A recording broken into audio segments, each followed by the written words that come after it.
के साथ मैं हूं जवेरिया। दिन भर की अहम खबरों पर डिस्कशन के लिए मेरे साथ मौजूद है सीनियर सहाफ़ी सरदार इमरान खान जतोई। अस्सलाम वालेकुम जी। वालेकुम सलाम। अमरीकी फौजी अड्डों पर हमले में 80 अफराद हलाक हुए, इसके बारे में आप क्या कहेंगे? जी बिस्मिल्लाहिर्रहमानिर्रहीम। आज असल में ईरान ने ना बड़ा ज़बरदस्त रिटेलिएट किया है। मैं तो कहूँगा कि पूरी मुस्लिम उम्मा का दिल इससे खुश हुआ है कि जिस तरह अमेरिका को आज वाज़ेह जवाब दिया है ना। आप देखें कि तकरीबन को 30 से 35 मिसाइल जो है ना वो दागे हैं जो अड्डा था अमेरिकी वहाँ पे इराक में, तो बाकायदा तौर पे उसकी तस्दीक कर दी पेंटागन ने भी। और जो बल्कि बहुत सारे इदारे ये बता रहे हैं कि वहाँ पे 400 के करीब लगभग जो है ना वो कैजुअल्टीज हुई हैं। तो एक बड़ा ज़बरदस्त और बड़ा ऑर्गेनाइज्ड जो है ना अटैक था। और ईरान ने एक किस्म का वाज़े तौर पे बता दिया है कि ये एक जिसे कहते हैं ना ज़बरदस्त तमांचा मारा है। सही। तो वो अब अमेरिका को सबक इससे आ जाना चाहिए। अमेरिका को जो अपनी हठधर्मी है, ये जो अपने मामलात जो इस तरह लेके जो चल रहा था ना उसको भाई हमें कोई कुछ नहीं कहेगा, कोई अटैक नहीं करेगा, तो ईरान ने आज ना उसको बड़ा वाज़े जवाब दे दिया है। और ऐसा ही जवाब चाहिए था, ऐसी रिटेलिएशन चाहिए थी जो कि देखिए अब तक ईरानी कौम मुत्तहिद हो चुकी है। ईरान जो है वो इस वक्त मुकम्मल तौर पे उसकी जिसे कहते हैं पूरी कौम जो है एक जान होकर अमेरिका के खिलाफ लड़ेगी। तो मेरे ख्याल में ये बहुत ही अच्छा हुआ है और आने वाले दिनों में आप देखेंगे कि अमेरिका को जो है इस हवाले से घुटने टेकना पड़ेंगे। नहीं तो ऐसा अमल पहले नहीं हो जाना चाहिए था, आज से कई साल पहले? नहीं देखें, पता क्या असल चीज़ ये होती है कि अब अमेरिका ने ना खुल डुल के हमला अब किया है। असल में अमेरिका जो था ना उसको पहले उसने ऐसा किया नहीं ना कभी। क्या इस तरह आप देखें किसी की आर्मी के जनरल को, कमांडर को आप इस तरह जो है शहीद कर दें और उसके बाद आप ये समझें कि आपके घर पे कोई पत्थर नहीं मारेगा, तो ये तो बड़ी अजीब सी बात है। तो ये देर आया दुरुस्त आया, लेकिन ये है कि अमेरिका को ऐसा सबक ज़रूरी था। और आने वाले दिनों में जरिए से हालात और ख़राब होने हैं, ये नहीं कि यहाँ पे ये कोई स्टॉपेज हो जाएगी। और अमेरिका जो है वो एक्सेप्ट भी नहीं कर रहा था इस तरह का। जी बिल्कुल, वो तो उसकी तवक्को थी ही नहीं ना किसी भी सूरत में कि हम पे ऐसा हमला हो सकता है कि हमारी बेस पे। अब असल में देखिए इराक की जो है ना, इराक की जो पार्लियामेंट उसने भी बाकायदा करारदाद मंजूर कर लिया कि इनकी फ़ौजें जो है यहाँ से अब निकलें। अवाम जो है इराक की वो भी अब चाह रही है कि अमेरिकी जो फ़ौजें यहाँ से निकल जाएँ। बहरहाल ये है कि आने वाले दिनों में मुस्लिम उम्मा को जो है हालात अपने हाथ में लेने पड़ेंगे। लेकिन ये है कि ये एक हम तीसरी जो है ना वर्ल्ड वार की तरफ बढ़ रहे हैं। तो आने वाले दिन जो हैं इस हवाले से बड़े भयानक भी हो सकते हैं, क्योंकि कल जो है इस हवाले से पेंटागन और जो अमेरिकन प्रेसिडेंट हैं वो अपना कोई बयान जारी करेंगे। और सुनने में ये भी आ रहा है कि वाइट हाउस की जो सिक्योरिटी था सख्त कर दी गई है। तो हालात जो है ना इतने नॉर्मल है नहीं, अब ये मज़ीद ख़राबी की तरफ ही जाएंगे। आने वाले दिन जो हैं वो भयानक भी हो सकते हैं। सही। पाकिस्तान खित्ते में मज़ीद किसी जंग का हिस्सा नहीं बनेगा वज़ीर आज़म? बिल्कुल बनना भी नहीं चाहिए। सबसे पहली बात यह है कि देखिए हमने इतनी जानें कुर्बान की, हमने पूरे मुल्क में आग और खून का जो है ना वो जो खेल जारी रहा पिछले 20 साल। अब इसका देखिए अब इमरान खान साहब को सबसे पहली जो प्रायोरिटी है उनकी वो यही होनी चाहिए कि हमें अमन के साथ खड़े होना है, हमें किसी की साइड नहीं लेनी। देखिए हमने ईरान के साथ भी नहीं जंग के मामले में खड़े होना। हाँ, अगर अमन की कोई बात करेगा, अगर अमन के मतलाशी होगा तो हमें उसका साथ देना चाहिए। इसी सिलसिले में उनका जो बयान है आज असल में अमान के जो वज़ीर ख़ारजा थे वो आए हुए थे पाकिस्तान के दौरे पे, तो उन्होंने उस हवाले से उनको भी पैगाम दिया इस हवाले से कि भाई हम किसी भी सूरत में जंग के मुखालिफ हैं और हम ना अमेरिका के साथ खड़े होंगे, ना अमेरिका को अपने फौजी अड्डे देंगे, ना हम ईरान के मुखालिफ चलेंगे। तो ये बहुत अच्छा बयान है वज़ीर आज़म इमरान खान की तरफ से। तो उम्मीद करते हैं कि पाकिस्तान जो है इस हवाले से बिल्कुल जो है ना अपने साइड जो है ना क्लियर रखेगा कि वो किसी के साथ भी शामिल नहीं होगा।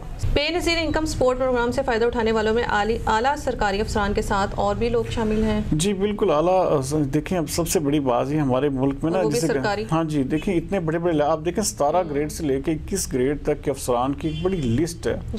25-2600 के करीब जो है ना ये अफराद हैं जिन्होंने अपनी बीवियों के नाम पे। सही। अब ये देखें कि ये गरीबों की एक किस्म का हक था। तो आप ये सही कहते हैं कि ऐसे कोई लोग हमारे मुल्क में हैं जो गरीबों की ज़कात भी खा जाते हैं। सही।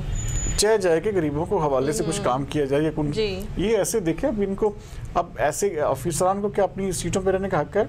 मेरे ख्याल में इनको जो है फिल फॉर जो है अपने ओहदों से बरतरफ करना चाहिए ऐसे लोगों को जिन्होंने देखें आप जब गरीबों का नाहक माल खाते हैं तो ये बिल्कुल इंतहाई ज़्यादा आप देखें अल्लाह ताला के यहाँ भी मुजरम बनते हैं और इस दुनिया की नज़र में भी। और हमें तो ये चाहिए कि हम बजाय इसके कि लोगों को हमें ज़कात देनी चाहिए, इस तरह की इमदाद देनी चाहिए।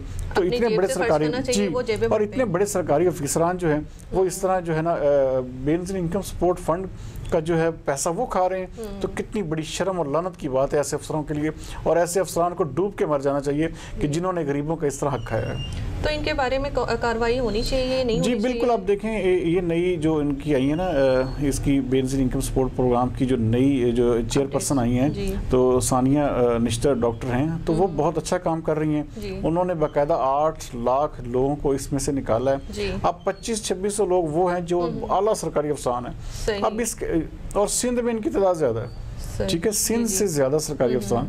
तो ये चीजें जो है आने वाले दिनों में उम्मीद करते हैं कि इंशाल्लाह ताला इसको जो है खत्म होगी इंशाल्लाह। सही। हुकूमत ने स्मार्टफोन के टैक्स में हैरत अंगेज कमी कर दी। हाँ जी, देखें चलें कुछ ना कुछ तो बेहतरी। हाँ, स्मार्टफोन असल में देखें अब ना इसमें डिजिटलाइजेशन के लिए ना पाकिस्तान में ये चीज़ें बहुत ज़रूरी हो गई हैं कि आप जो लोगों को एक्सेस दें, लोगों को जो है मोबाइल फ़ोन जो है कम से कम सस्ते दामों मिलने चाहिए।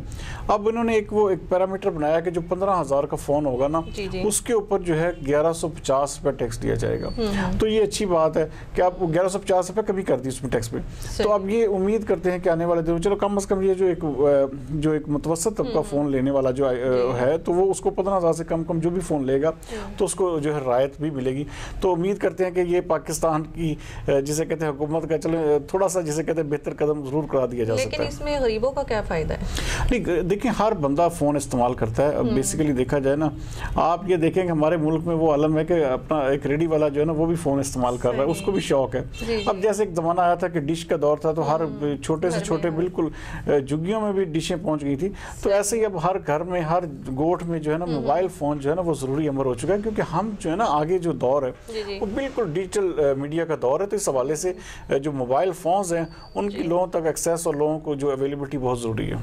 सही। वज़ीर आज़म ने ईरान अमेरिका तनाज़े के बारे में वज़ीर ख़ारजा और आर्मी चीफ को इंस्ट्रक्शंस जी बिल्कुल इंस्ट्रक्शन जारी कर दी। उन्होंने बाकायदा तौर पे कहा है वज़ीर ख़ारजा शाह महमूद कुरैशी को कि इस हवाले से वो दौरे करें और इस हवाले से दूसरे जो ममालिक हैं उनको जो है पाकिस्तान की जो अमन का पैगाम है या पाकिस्तान की जो एक पोजीशन है उसके बारे में वाज़ेह तौर पे आगाह करें कि पाकिस्तान किसी भी सूरत में जंग का हिस्सा नहीं बनेगा। इसी तरह आर्मी चीफ को भी उन्होंने कहा है कि आप मुख्तलिफ जो आर्मी के अपना मुख्तलिफ मुल्कों के जो आर्मी चीफ्स हैं या आर्मी के इदारे उनसे अपने बाहमी रवाबत को जो है मजबूत बनाएं। असल चीज़ ये है जुवेरिया कि हमें इस जंग का हिस्सा नहीं बनना।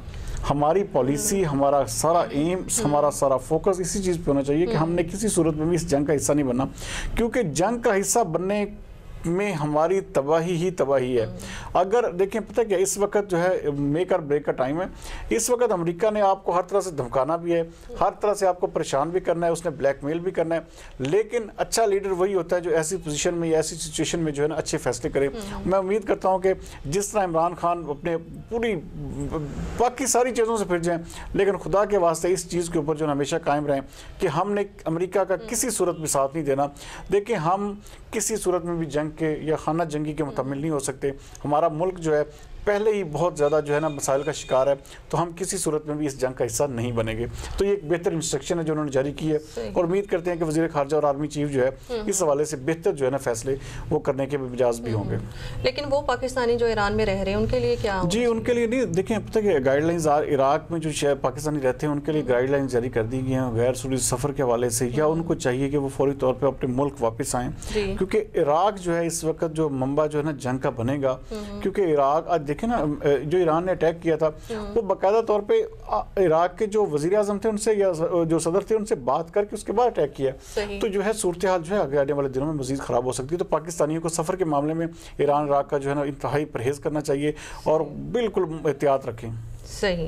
मिसाइल हमला अमेरिका के मुंह पे तमाचा है। देखिए ये सबसे बड़ी बात ये है कि ये तो बात उनकी बिल्कुल ये बेसिकली बयान है उनका आयतुल्लाह ख़ामनेई का जो ईरान के सुप्रीम लीडर हैं। उन्होंने कहा कि ये अमेरिका के मुंह पर एक तमाचा है। तो तमाचा जो है वो एक अच्छा मारा है। हम भी जिसे कहते हैं कि बतौर मुसलमान हमें फ़ख्र है और पूरी मुस्लिम जो बरादरी है उसके लिए ये बड़ी तकवीयत और बायस ताकत है, बिल्कुल बायस फ़ख्र वाली बात है कि हम इस वक्त जो है ना जिसे कहते हैं कि अमेरिका को जो है ना सबक सिखाने की ज़रूरत है। अब वक्त आ गया है। अब उन्होंने भी यही बयान दिया है कि हम जो है इन गुंडा सिर्फ जो अनासर हैं या जो ये अमेरिका के जो हवारी हैं इनके खिलाफ जो ईरानी कौम मुत्तहिद है, तो इस हवाले से हमें पूरी मुस्लिम बरादरी को भी मुत्तहिद होना चाहिए कि किसी सूरत में भी अमेरिका का साथ जो है किसी सूरत में भी नहीं देना और हर सूरत में हमें अपने मुस्लिम उम्मा के साथ खड़े होना है। तो ये उनका बयान बिल्कुल हमारे लिए बायसे फ़ख्र है कि अमेरिका के मुंह पर एक ज़बरदस्त तमाचा जो है ना ईरान ने मारा है, और उम्मीद करते हैं कि आने वाले दिनों में अमेरिका जो है उसको अपने